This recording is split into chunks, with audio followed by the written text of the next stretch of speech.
Oi, gente, tudo bom com vocês? Eu vim aqui gravar um vídeo muito especial. É sobre uma experiência que eu tive que foi algo assim sobrenatural. Aconteceu comigo semana passada e eu fiquei a semana inteira assim como se eu tivesse estarrecida. Eu fiquei perplexa, eu fiquei um pouco arrependida pela minha resposta que eu tive a Deus, né, que eu dei a Deus, e eu quero compartilhar com vocês um pouco do que aconteceu comigo. Eu tinha ido dormir, eu tinha passado um dia muito difícil aquele dia, né, e eu tinha ido dormir. E quando eu fui dormir, eu não me sentia bem aquele dia, e eu deitei, dormi. E tem um versículo até na Bíblia que diz assim, que Davi, ele disse, em paz me deito e logo pego no sono, porque só tu, Senhor, me fazes repousar em segurança. E eu lembro que eu havia dormido e antes eu orei e eu falei, Senhor, com tudo isso que eu passei, eu vou dormir em paz, eu vou me deitar e vou pegar no sono, porque eu sei que só tu me fazes repousar em segurança. Bom, eu dormi, deitei, fechei os olhos e falei, bom, eu vou entregar na mão de Deus todos esses meus problemas. Mas aí o que aconteceu? No meio daquele sonho, eu comecei a sentir que meu ar estava faltando. E eu estava mais do que cansada, eu estava mais do que sobrecarregada. E nisso, eu senti que eu estava saindo do meu corpo, realmente. E eu senti que eu estava subindo, e era algo assim surreal.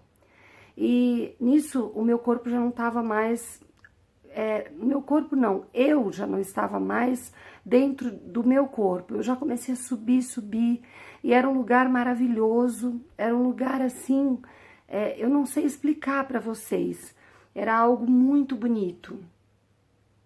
E eu ia subindo, e eu ia me distanciando de todos aqueles problemas, todas aquelas situações que eu venho vivendo, principalmente nesses últimos meses, nesse último ano e pouco. Só Deus sabe o que eu tenho passado. E eu comecei a passar daqui.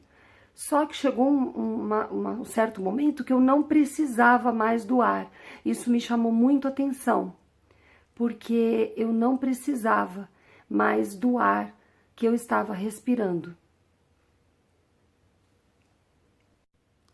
E nesse momento em que eu vi que eu não precisava mais do ar que eu estava respirando e que eu percebi que eu estava realmente deixando aqui a terra, a minha família, o meu corpo, eu lembro que, eu vou ser sincera para vocês, eu não me importei de estar deixando o marido, de estar deixando os meus filhos mais velhos. Eu tenho a Júlia com 20 anos, de estar deixando o Josué com 17, a Gabriela com 14, mas na hora que o meu ar já faltou, e não era uma coisa que eu fiz sentir sufocada, era como se você não precisa mais puxar o ar, porque para onde você vai, você não precisa respirar.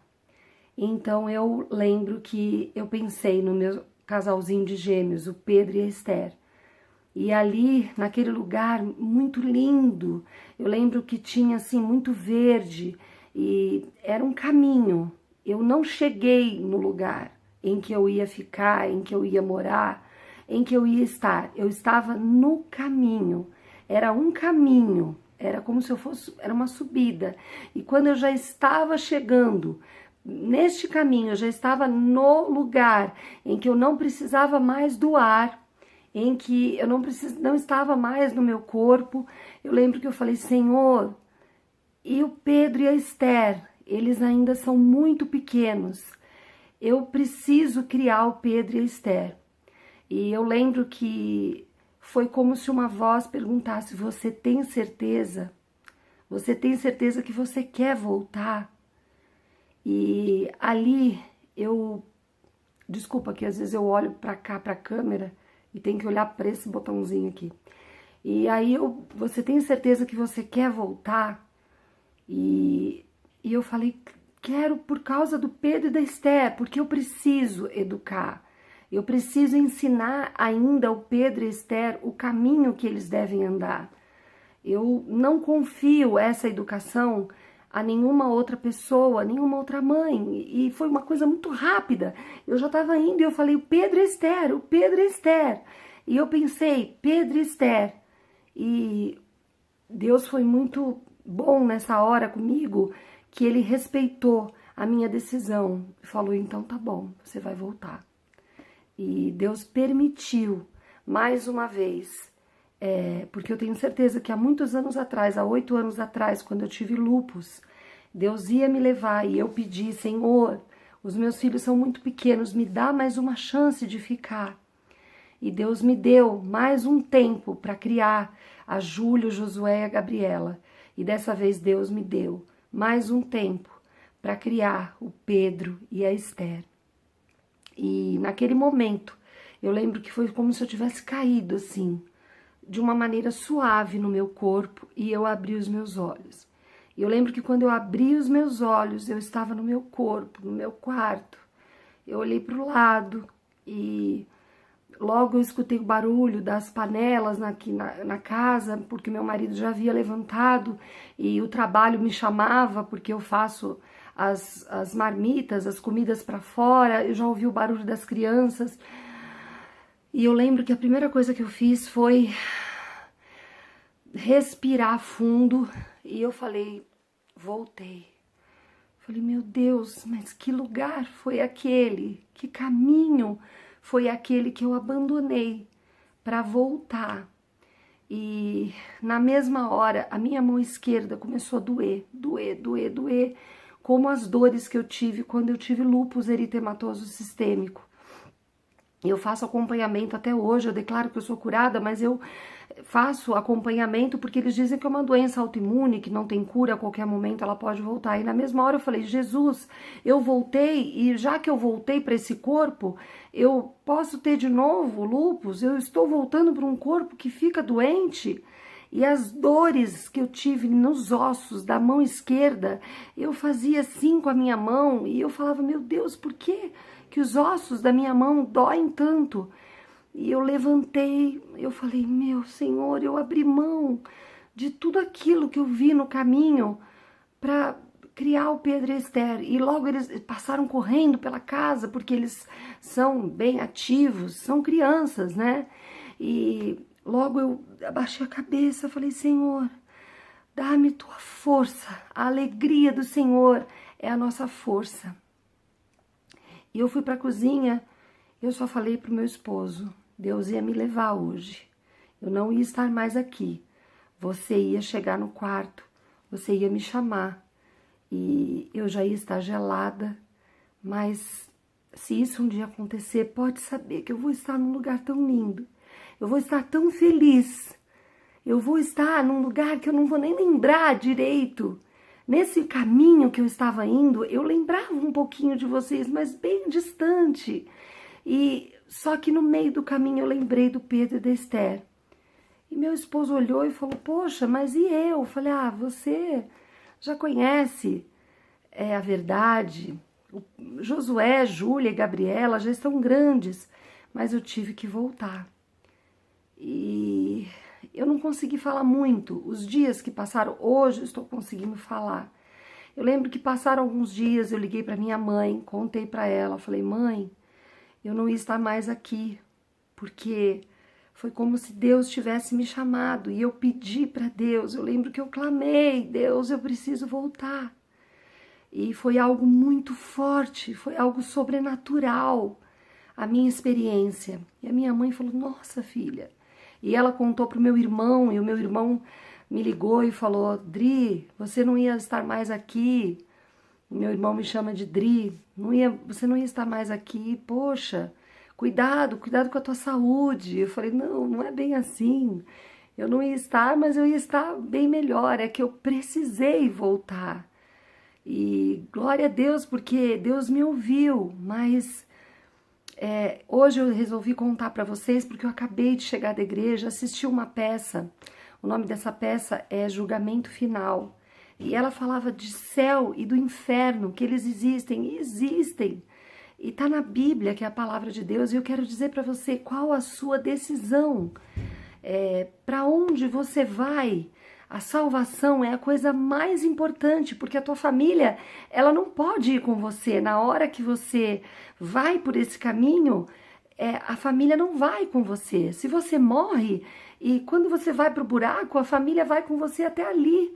Como a minha avó, que faleceu há pouco tempo, nós fomos até ali, aonde estava o caixão, mas ninguém entrou naquele buraco com ela. Ali onde estava indo a alma dela, o espírito dela, ninguém foi com ela. E eu queria deixar para vocês uma passagem que está na Bíblia, no livro de Isaías 53. 53, você pode não dar crédito no que eu estou falando, mas Isaías 53 diz assim: quem deu crédito à nossa pregação e a quem se manifestou o braço do Senhor? Porque foi subindo como renovo perante ele, e como raiz de uma terra seca, não tinha beleza nem formosura, e olhando nós para ele, não havia boa aparência nele, para que o desejássemos. Era desprezado e o mais rejeitado entre os homens. Aqui está falando de Jesus. Homem de dores e experimentado nos sofrimentos. E como um de quem os homens escondiam o rosto, era desprezado e não fizemos dele caso algum. Verdadeiramente ele tomou sobre si as nossas enfermidades e as nossas dores levou sobre si, e nós o reputávamos por aflito, ferido de Deus e oprimido, mas ele foi ferido por causa das nossas transgressões e moído por causa das nossas iniquidades. O castigo que nos traz a paz estava sobre ele, e pelas suas pisaduras fomos sarados. Todos nós andávamos desgarrados como ovelhas, cada um se desviava pelo seu caminho, mas o Senhor fez cair sobre ele a iniquidade de nós todos. Ele foi oprimido e afligido, mas não abriu a sua boca. Como um cordeiro foi levado ao matadouro, e como a ovelha muda perante os seus tosqueadores, assim ele não abriu a sua boca. Da opressão e do juízo foi tirado. E quem contará o tempo da sua vida? Porquanto foi cortado da terra dos viventes, pela transgressão do meu povo, ele foi atingido. E puseram a sua sepultura com os ímpios, e com o rico na sua morte, ainda que nunca cometeu injustiça, nem houve engano na sua boca. Todavia ao Senhor agradou moê-lo, fazendo-o enfermar. Quando a sua alma se puser por expiação do pecado, verá a sua posteridade prolongar. Todavia, ao Senhor agradou moê-lo, fazendo-o enfermar quando a sua alma se puser por expiação do pecado. Verá a sua posteridade, prolongará os seus dias, e o bom prazer do Senhor prosperará na sua mão. Ele verá o fruto do trabalho da sua alma, e ficará satisfeito. Com o seu conhecimento, o meu servo, o justo, justificará muitos, porque as iniquidades deles levará sobre si. Por isso, lhe darei a parte de muitos, e com os poderosos repartirá ele o despojo, porquanto derramou a sua alma na morte, e foi contado com os transgressores. Mas ele levou sobre si o pecado de muitos, e intercedeu pelos transgressores. Bom, esse é o Deus que a gente serve. Muita gente, como diz no começo de Isaías 53, quem deu crédito à nossa pregação? Hoje eu falei para um amigo do meu filho, o nome dele até é Lucas, falei, Lucas, vamos assistir essa peça, o julgamento, né, julgamento final, e ele falou, não quero. Aí eu falei, você não quer ouvir sobre o que vai acontecer? Ele falou, não, tia. Então, você tem uma decisão, que você possa tomar a melhor decisão, tá bom? Deus te abençoe, um grande beijo.